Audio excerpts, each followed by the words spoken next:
Assalamualaikum warahmatullahi wabarakatuh. Waalaikumsalam warahmatullahi wabarakatuh. Selamat pagi. Baiklah, kami dari kelompok 6 akan mempresentasikan bahan diskusi kami yang berjudul Bekerja dengan Bahan Kimia. Sebelumnya kami akan memperkenalkan anggota kelompok kami yang mana ada Aziza Inaya Putri, ada Furkon Dwi Kilintang, ada Nindi Natasha, dan ada Jeffriel.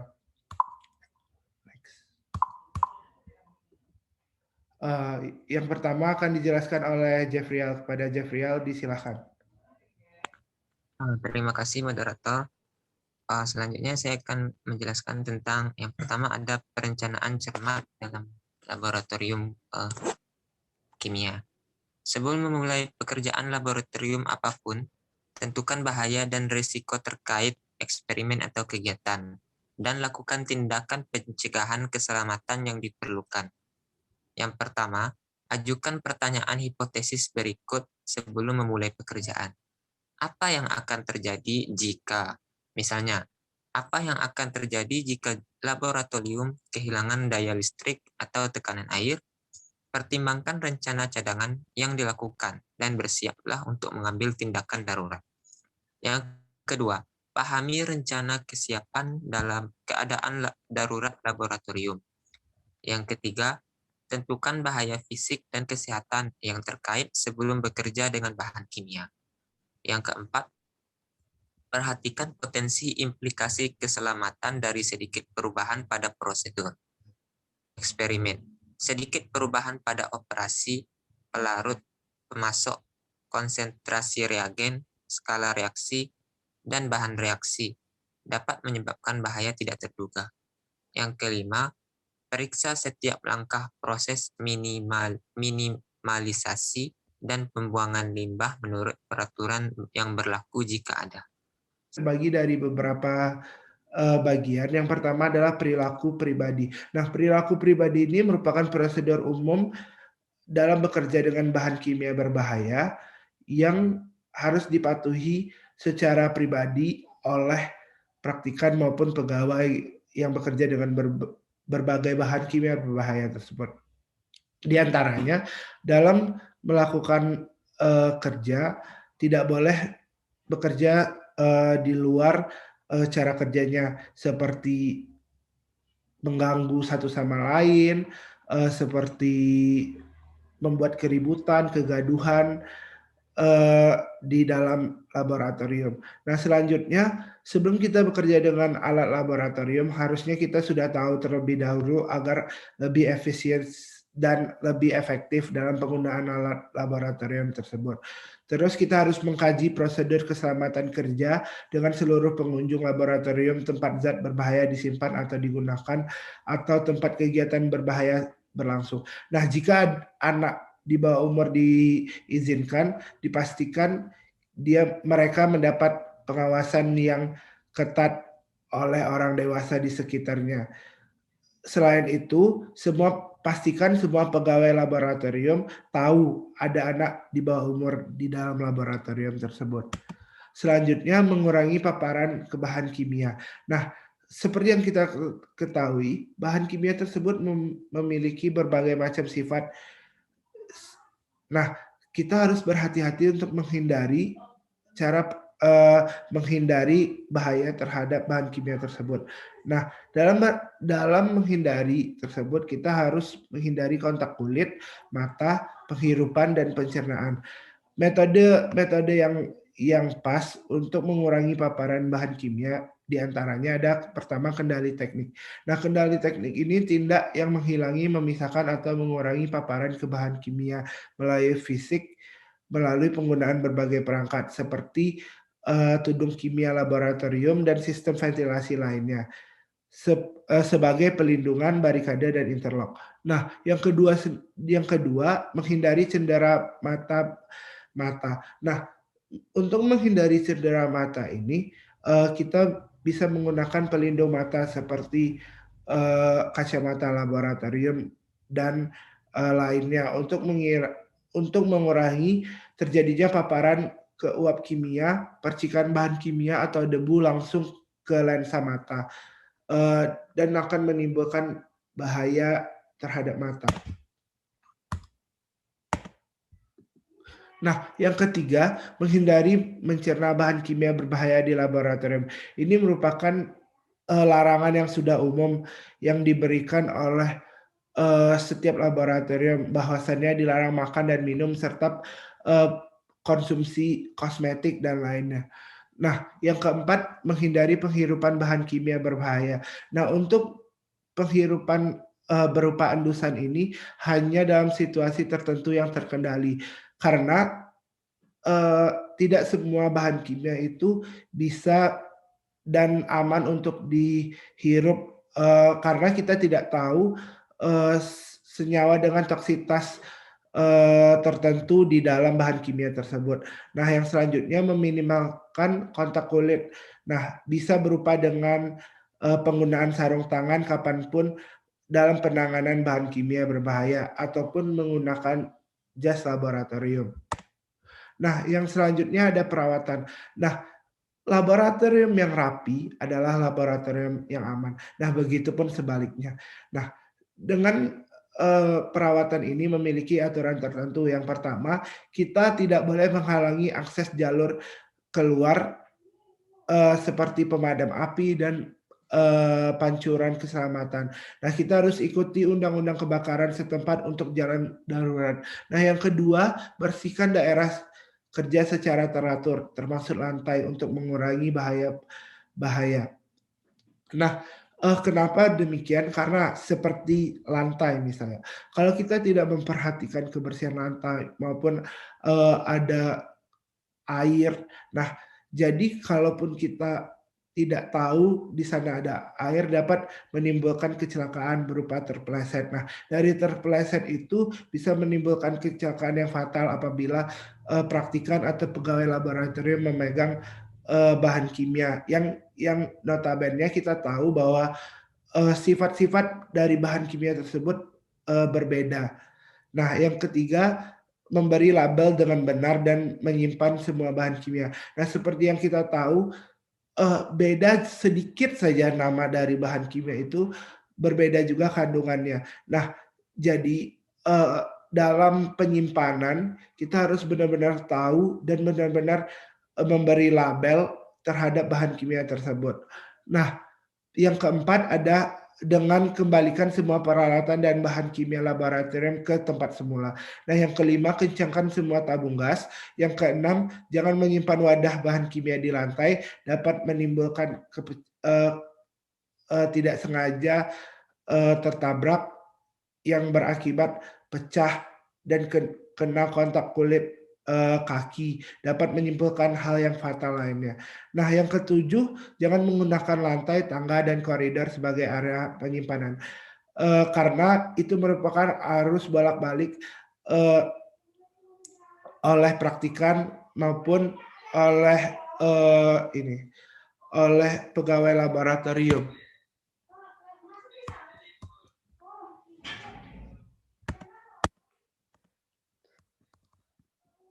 Nah, selanjutnya menangani zat mudah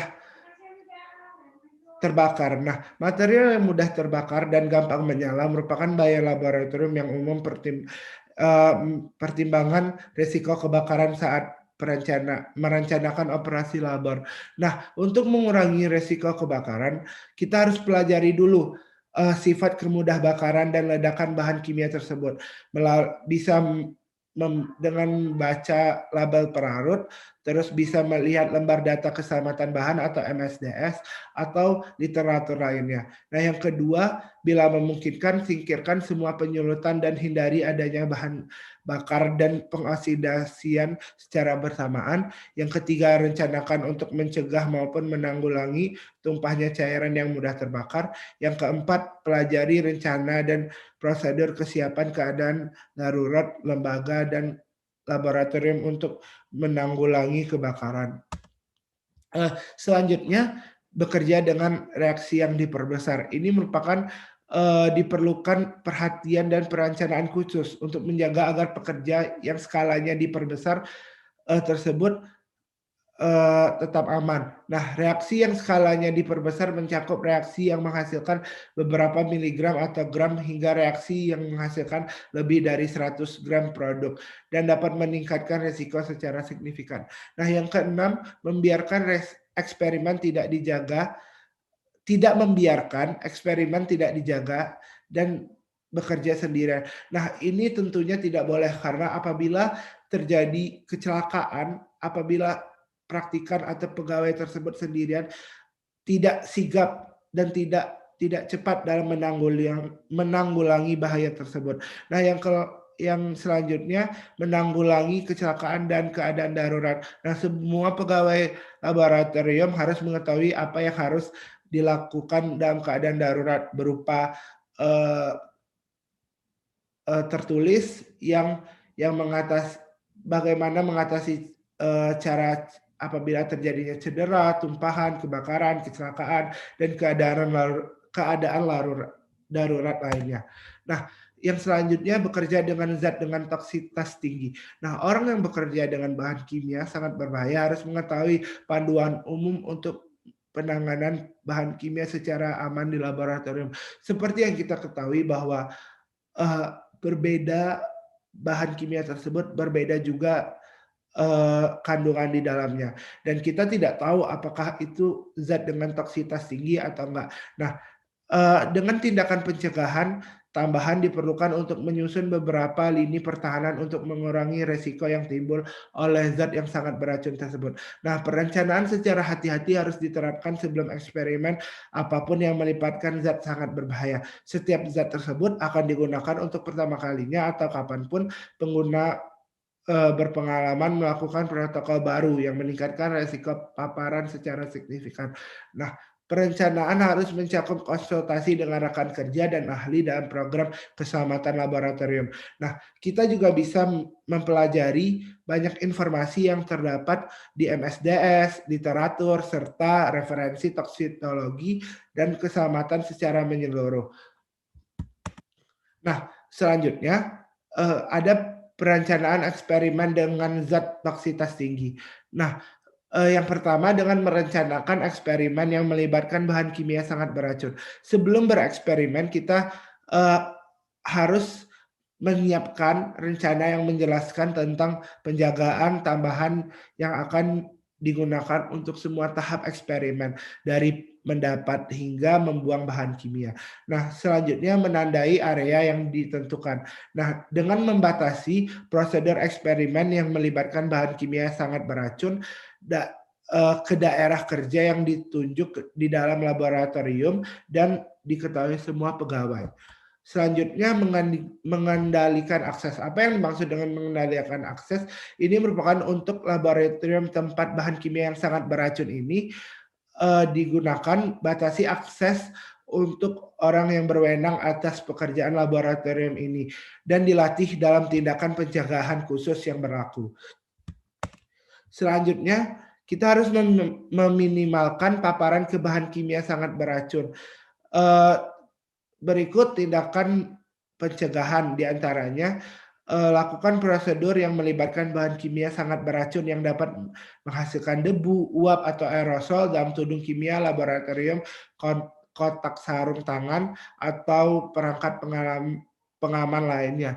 Nah, yang kedua, kenakan sarung tangan saat bekerja dengan cairan atau zat padat untuk melindungi tangan dan lengan bawah. Nah, yang ketiga, kenakan pelindung wajah dan mata untuk mencegah pencernaan, penghirupan, dan penyerapan bahan kimia beracun melalui kurir. Nah, yang keempat, isolasi peralatan yang digunakan untuk penanganan bahan kimia sangat beracun dari laboratorium umum. Nah, selanjutnya akan dilanjutkan oleh rekan saya, pada Nindi Natasha, disilahkan.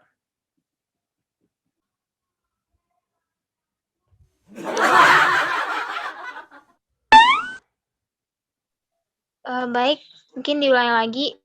Untuk penyimpanan dan pembuangan dalam praktik selamat dan aman untuk penyimpanan dan pembuangan bahan kimia yang sangat beracun, itu dengan beri label semua wadah bahan kimia yang sangat beracun dengan mencantumkan komposisi kimia, bahaya yang diketahui, dan peringatan penanganannya. Simpan bahan kimia dengan baik di area yang dirancang secara khusus. Ikuti prosedur lembaga untuk pembuangan limbah. Atau pertimbangkan kemungkinan perlakuan awal pada limbah baik sebelum ataupun selama pengolahan. Next.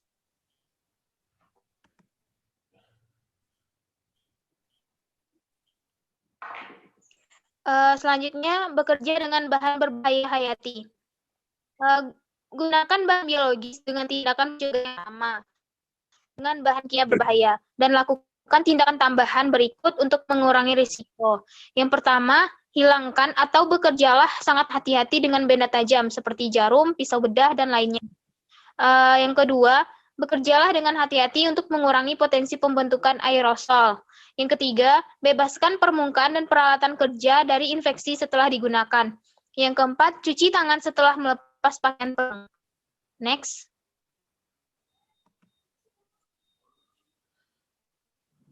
Praktik lainnya yang paling bermanfaat untuk mencegah infeksi atau yang didapat di labor atau keracunan sebagai berikut. Yang pertama, jaga pintu labor tetap tertutup saat eksperimen sedang berlangsung agar anti bocor untuk memindah atau mentransfer kultur. Yang ketiga, dekontaminasi limbah penular sebelum dibuang. Next. Selanjutnya itu bekerja dengan bahan kimia yang mudah terbakar. Semua pegawai labor harus mengetahui sifat bahan kimia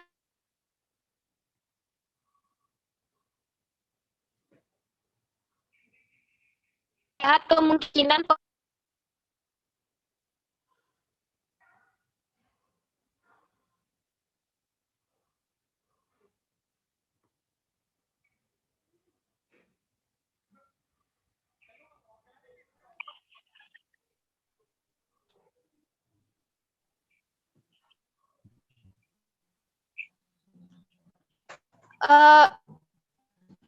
baik diulangi lagi, semua pegawai labor harus mengetahui sifat bahan kimia yang mereka tangani dan harus memiliki pemahaman mendasar tentang bagaimana kondisi labor yang memungkinkan mempengaruhi sifat ini. MSDS atau sumber informasi lainnya harus dijadikan acuan untuk informasi seperti tekanan uap, titik nyala, dan ikuti praktik umum untuk bekerja dengan bahan kimia yang mudah terbakar. Kan jumlah sekecil mungkin. Yang kedua, sebanyak mungkin kurangi atau hilangkan adanya bahan mudah terbakar dan oksidasi, misalnya udara. Tutup botol bejana yang tidak digunakan dan gunakan selimut gas lembab bila memungkinkan. Yang ketiga, simpan bahan kimia dengan baik dengan secara fisik memisahkan bahan mudah terbakar di operasi sumber penyiluhannya. Yang keempat, memerlukan penyimpanan suhu rendah hanya di lemari es yang dirancang untuk tujuan. Next.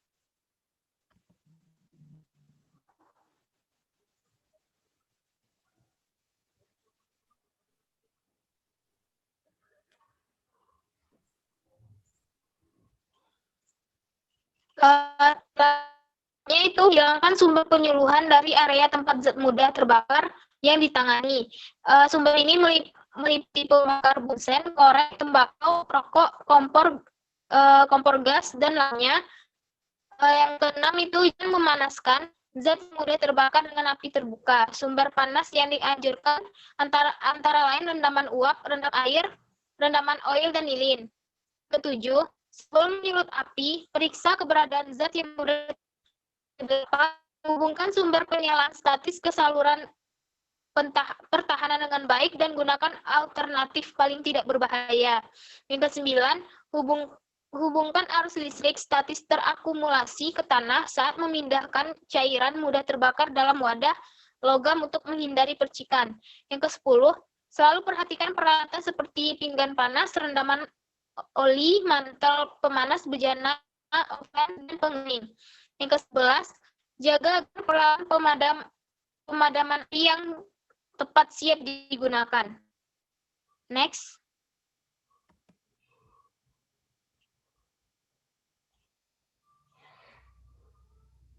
Selanjutnya itu bekerja dengan cairan mudah terbakar.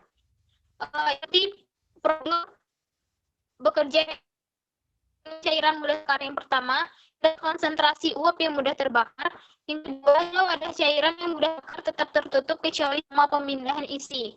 Yang ketiga, larutkan uap yang mudah terbakar dengan ventilasi untuk menghindari konsentrasi yang mudah terbakar.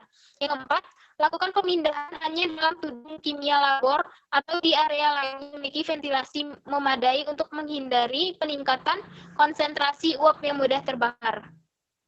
Next.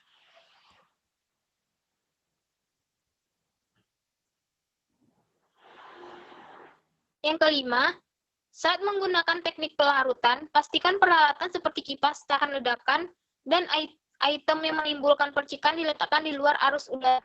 Yang keenam, hubungkan saluran dan bejana logam yang mengeluarkan cairan yang mudah terbakar ke tanah dengan benar untuk menyebar listrik statis. Misalnya, saat memindahkan cairan yang mudah terbakar dalam peralatan logam, hindari percikan api yang ditimbulkan oleh listrik statis dengan menghubungkan ke saluran pentahanan dan menggunakan kawat pentahanan. Next.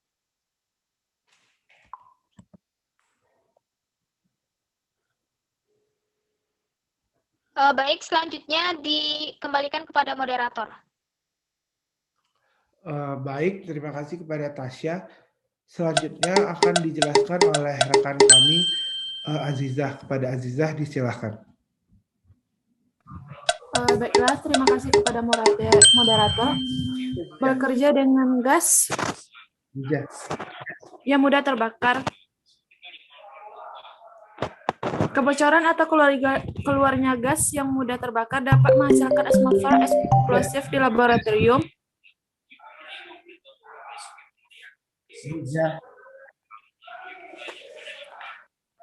Asetilin hidrogen, amonia, hidrogen sulfida, propana, dan karbon monoksida yang sangat berbahaya. Asetilin, metana, dan hidrogen memiliki beragam konsentrasi yang memungkinkan bahan ini menjadi mudah terbakar atau ambang mudah kebakaran, sehingga sangat meningkatkan potensi bahaya kebakaran dan ledakannya. Pasang penangkal nyala api pada tabung hidrogen sebelum memasukkan gas yang mudah terbakar ke bencana reaksi. Menggunakan peralatan dengan evakuasi atau dengan gas lembam. Ulangi siklus pembuangan 3 kali untuk mengurangi residu oksigen hindar sekitar 1%.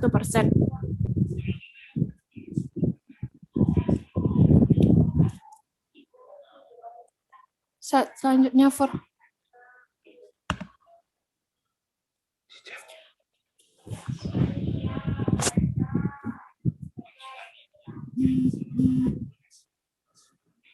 Bekerja dengan bahan kimia yang sangat reaktif dan mudah meledak.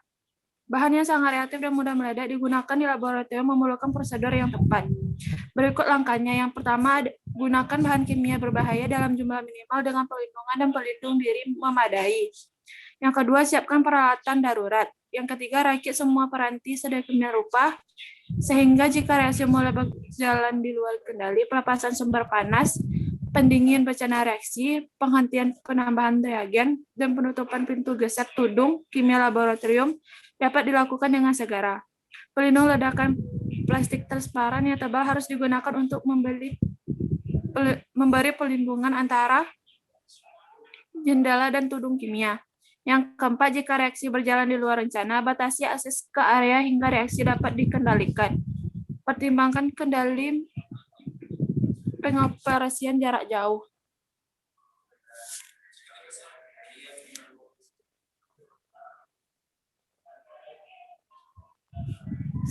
Selanjutnya, For. Yang kelima, beri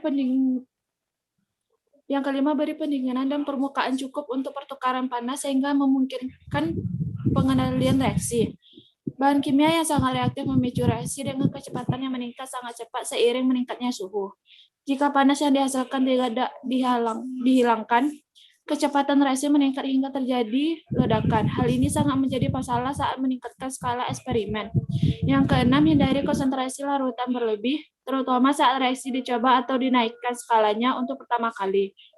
Beri perhatian secara khusus pada tingkat penambahan reagen terhadap tingkat konsumsinya, terutama jika reaksi dipengaruhi periode induksi. Yang ketujuh, ikuti prosedur penyimpanan, penanganan, dan pembuangan khusus untuk reaksi skala besar dengan reagen organometalik dan reaksi yang menghasilkan bahan mudah terbakar atau dilakukan dalam pelarut yang mudah terbakar. Jika terdapat logam aktif, gunakan pemadam api dengan bahan pemadam khusus seperti bubuk berbahan dasar grafit T dengan dicampur pemlastis atau bubuk berbahan dasar natrium klorida.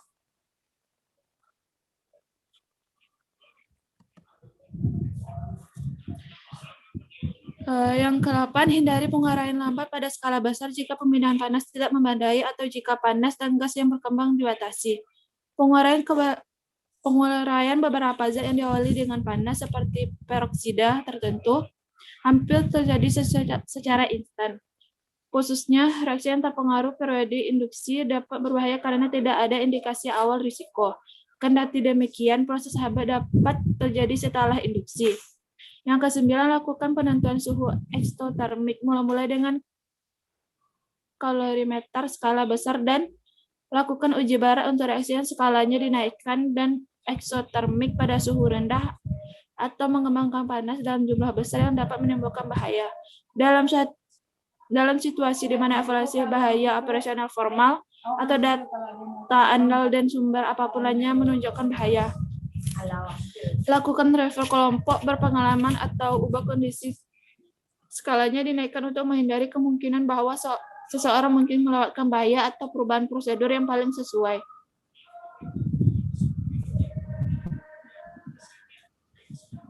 Slide selanjutnya, Fur.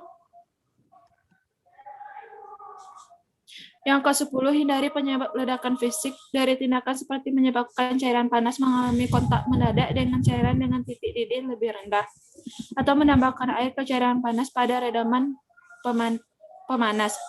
Ledakan juga dapat terjadi saat memanaskan bahan kriogenik dalam wadah tertutup atau memberi tekanan berlebih pada peralatan dari kaca dengan nitrogen atau argon saat regulator diatur dengan tidak tepat. Ledakan fisik HB juga terjadi jika sekumpulan partikel sangat panas dituangkan secara tiba-tiba ke air.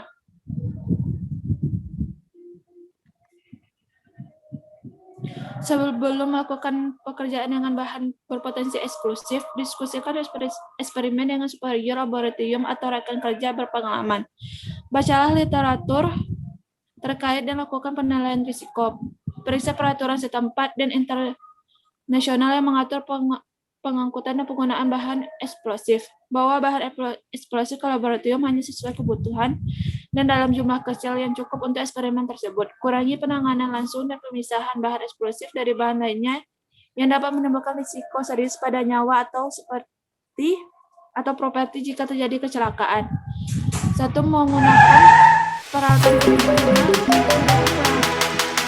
seperti pelindung, barikade, dan menjaga pegawai dan peralatan dalam saudara dan kerusakan karena ledakan atau kebakaran. Penghalang harus sepenuhnya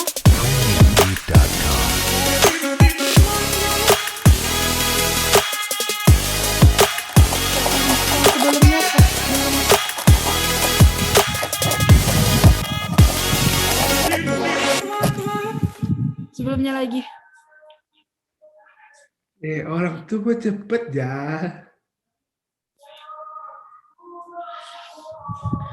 Penghalang harus sepenuhnya mengelilingi semua area berbahaya. Pada bangku atau tudung kimia laboratorium, pasang pelindung biasa akrilik setebal 0,25 inci atau 0,6 cm dan disekrup sekaligus dilem.